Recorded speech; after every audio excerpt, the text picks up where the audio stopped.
So death happens to the best of us. What a cheery start to this video, and in the case of video games, to the best of our favorite characters. It's not uncommon for an important and/or beloved video game character to die. It can be a truly disheartening moment, but at least you can ease your pain by knowing their death serves a purpose in the overall story. Unless that is, they die too quickly, and that's what we're here to talk about today. As I'm Jules, this is WhatCulture.com, and these are 10 amazing video game characters that were killed off way too quickly. Number 10. Carley, The Walking Dead. Carley from Telltale's first Walking Dead season is remembered for two things: being one of the two survivors that Lee can get killed early on in the story, and being one of the two survivors that can get unexpectedly killed by Lily 2 acts later. The fact of the matter is that Carley is at best an episodic character that is bound to die for nothing but cheap shock value. But this is a great lost opportunity on Telltale's part, as Carley's potential exceeds far beyond being just a bullet sponge. As you get to learn from her brief interactions with Lee, Carley used to be a news reporter before the zombie outbreak, and because of this, she knows Lee murdered his wife and her lover. Her knowledge of Lee's past combined with her assertive personality would have worked great for the group dynamic in later episodes, as she could use Lee's secret to blackmail him or turn everyone against him. This would have been even more interesting if Telltale took her teased romance with Lee into consideration and developed it in later episodes. Instead, Carley is used as nothing more than a prop to make people gasp at her rather disappointing death. Number 9. Moenbryda, Final Fantasy XIV. Moenbryda from Final Fantasy XIV is one of the scions of the Seventh Dawn, the game's order of legendary heroes. Her title, along with her bulky physique of a Rogadin, are already enough to make her a certified badass, but on top of that, she has another interesting quality in that she shares a childhood bond with another fan favorite scion, Urinjay. Unfortunately, that part of her character is never actually explored too deeply, as Moenbryda is one of the first scions to die in A Realm Reborn. Moenbryda goes out in an act of noble sacrifice, protecting your character, while you create the blade necessary for stopping the main bad guy, Nabrialis. Her death is dignified and leaves a real impact on the game's narrative, but at the same time, you can't help but think that when Moenbryda dies, the game squanders a whole rabbit hole of fascinating lore.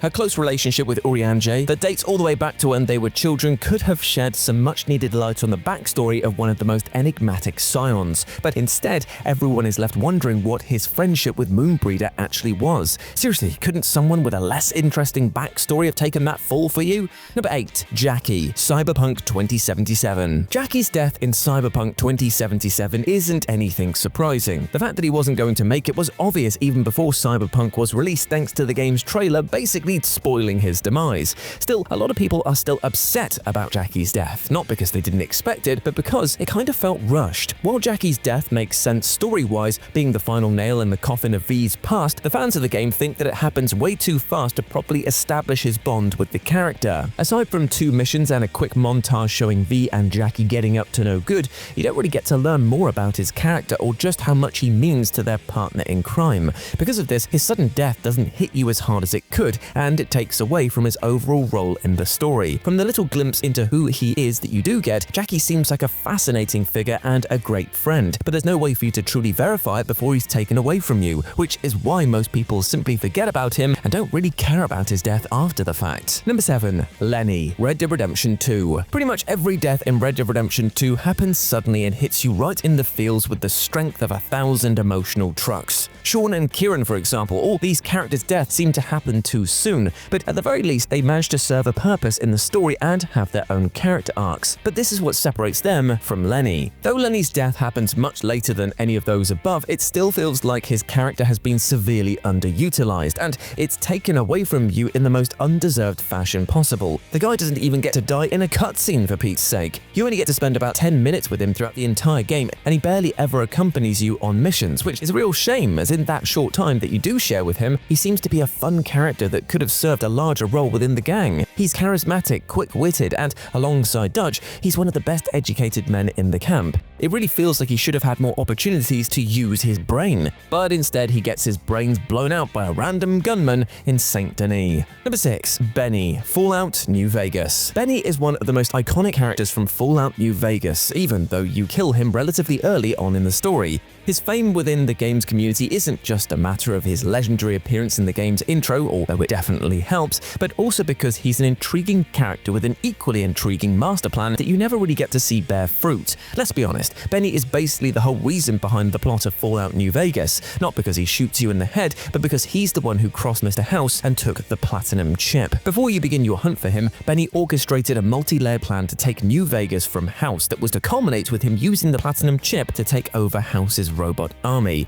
You, of course, kill Benny before he can succeed, and then you get the option to finish what he started. However, you have to admit, the concept of working together with a guy who managed to outsmart all of your opponents or going toe-to-toe with him in a fight for New Vegas sounds way more interesting. Well, at least you can settle for the second best thing, and that is, clearly, eating his corpse. Number 5. Shinjiro Arigaki, Persona 3. Shinjiro Arigaki is a returning character from the Persona series, best known for his brief and quite disappointing appearance in Persona 3. Now, don't get it twisted, Shinjiro is a great character with a deep personality and a pretty fascinating backstory. It's just one that you don't get to see a lot of because the writers kill him off right after he joins your party, and they do it in the most forced and ungratifying way possible. Shinjiro dies, sacrificing himself for Ken, who believes Shinjiro to be responsible for his mother's death. His death is certainly noble, but many players thought that it felt flat and ruined a promising character arc because everything about it was completely illogical. First off, the fact that the attack that takes Shinjiro's life catches the C's members by surprise feels forced, as they were always shown to be checking dates and preparing for when another strike occurs.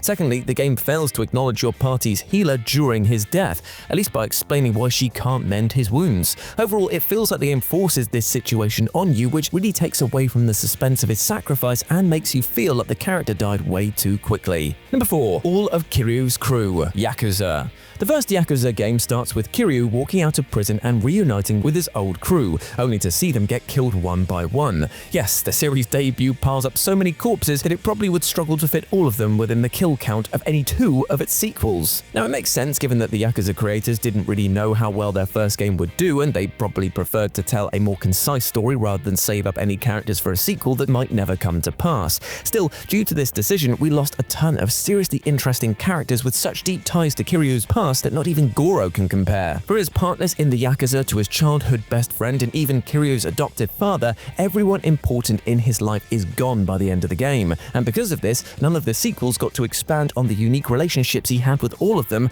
other than in flashbacks and prequels. Seriously, maybe only Yakuza 0 can compare in terms of how many deaths happened in the original. Number 3. Vaas, Far Cry 3. Anyone who played Far Cry 3 can agree that the best part of the game is Vaas, hands down.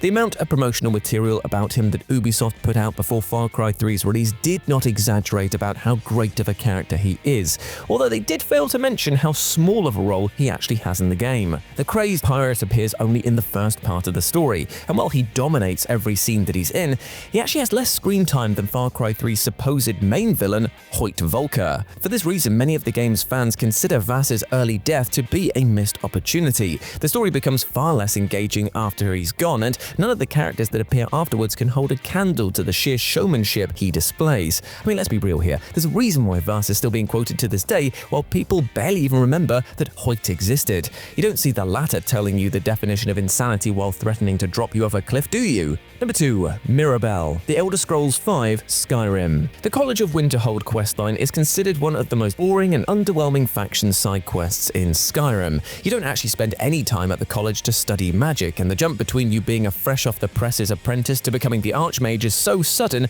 that some people download mods specifically to make another person the new Archmage instead. And the rushed story of the college and its wasted potential is perhaps best illustrated by the death of its most underrated character, Mirabelle. The right hand of the Archmage, Mirabelle, is the one who actually runs the college instead of Savos. Mirabelle is the most competent person in the guild, and her matter-of-fact attitude makes the college feel like an actual institution instead of a ragtag collective of wacky mages. Mirabelle dies halfway through the college questline, off-screen as well to add insult to injury, and with that, the possibility of the college being more than just a half-empty building. If she were to remain the administrator, she would have been the perfect character to act as the college administrator and perhaps even help you expand it like you can the Thieves Guild. Instead, you get to be the Archmage of a frozen ruin with 3 enrolled students. Cool. And number 1, Alfira, Baldur's Gate 3. Your team in Baldur's Gate 3 misses 2 very apparent members for every average D&D party party, a short guy with a giant axe, and a bard. Now, out of the two, the lack of a bard is the more frequently voiced complaint within the game's community, and that's because Larian had severely underused the perfect candidate for the role, Alfira. Alfira is the tiefling bard that hides in the Druid's Cove with her fellow Avernus refugees in Act 1. The girl can teach you how to play instruments if you don't know how, and if you play as the Dark Urge, she will be one of the most gruesome victims of your murderous cravings. Alfira's murder happens only a night after you agree to let her join your adventuring party. Her death is meant to be a shocking moment that reveals your character's unpredictable nature, but in reality, it mostly makes people mad that they got cheated out of a genuinely promising companion. The recent update actually made Alfira a playable party member after she joined you, but the girl is still killed off shortly after, so really there's still a big Alfira-shaped hole in the roster of your in-game companions. Quickly, I hope you enjoyed that, and please let me know what you thought about it down in the comments section below. As always, I've been Jules. You can go follow me over on Instagram and X, where I'm at RetroJ, but the O is a 0. Hope to see you over there, and I hope you're treating yourself well, my friends, with love and respect. As always, I've been Jules. You have been awesome. Never forget that, and I'll speak to you soon. Bye.